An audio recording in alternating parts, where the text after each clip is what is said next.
পূর্বাচলের plot বরাদ্দ দুর্নীতি। হাসিনা, রেহানা ও টিউলিপের বিরুদ্ধে মামলার রায় আজ।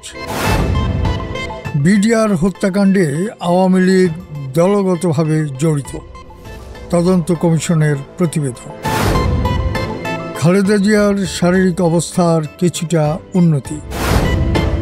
পাকিস্তানের সাবেক প্রধানমন্ত্রী, সাবেক বিশ্ববরেণ্য ক্রিকেটার ইমরান খানকেও কি ভুট্টোর মতো পরিণতি বরণ করতে হবে, প্রশ্ন নেটিজনদের।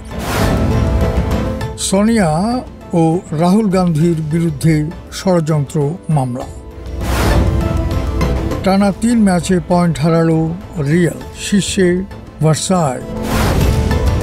ইয়ানসেনের তাণ্ডব, তবুও রোহিত কোহলিদের ম্যাচে ভারতের জয়।